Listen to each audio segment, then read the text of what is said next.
Now to our 3 News Extra, highlighting the folks who are on the front lines when someone needs medical help, talking about local EMTs and paramedics.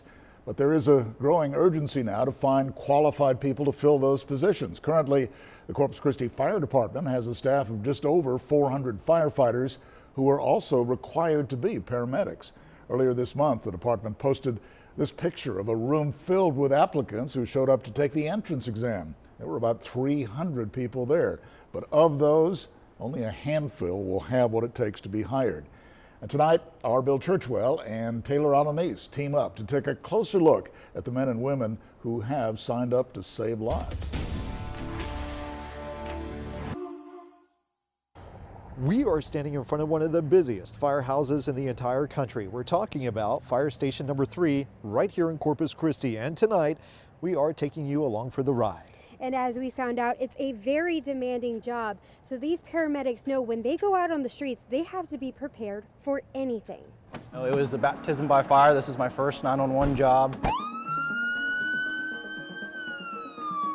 We get about 24 calls in a shift. We work 24 hours a day.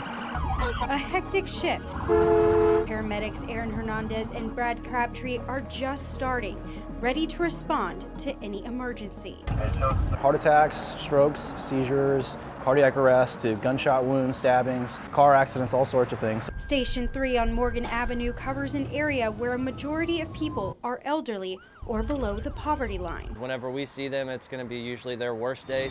I think most people want to help others, and this is just kind of my avenue to be able to fulfill that. It's not easy. The hours are long, the situations are stressful, but Hernandez says it's worth it. It's definitely rewarding being able to see people recover. But in order to work as a paramedic here, their journey begins right here at Del Mar College's West Campus. I never thought I'd be in this position to where we're getting paid to be in school. 1, 2, 3, clear patient.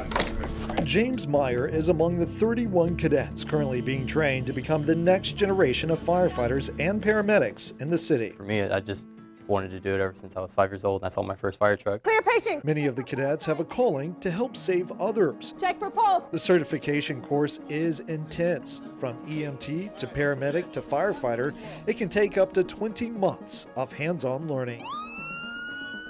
EMS. To prepare the cadets, they must train for real-life emergencies. It's not black and white. It's not putting out a fire. It's responding to what you have in front of you, and sometimes you don't have a lot of time to prepare for that. Go, go, go. The cadets know when they hit the streets, they will be making life or death decisions. A lot of it comes from we're going to be in the academy for a long time, but when we come out, we're going to know what we're doing. A big part of the program is based on medical calls. Instructors can watch the students from monitors like this one. We can upload the video to the student, and they can go back and look at it, and they can determine what things they could have done better. Melissa Steve is the EMS program director here at Del Mar College. Male not breathing. She says there is a huge need for paramedics and also EMTs throughout the coastal bend. There is a shortage. Last year, the Corpus Christi Fire Department made about 50,000 calls.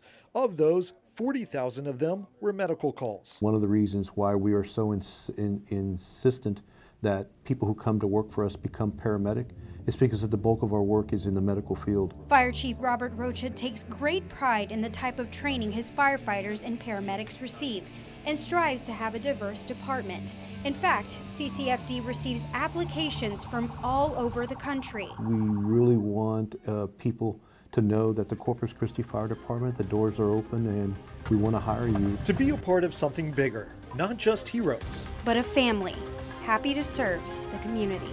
And we're going to be there for you. Such a unique look inside the daily operations of our local paramedics. Yeah, they're the men and women that risk their lives to save ours. So for a look at our extended story, you can head to our website at KIIITV.com. It's where we've also posted information on the qualifications needed to become a paramedic with the city. Reporting from Fire Station number 3 on Morgan Avenue, I'm Bill Churchwell. And I'm Taylor Alanis. All right, great report. Thank you.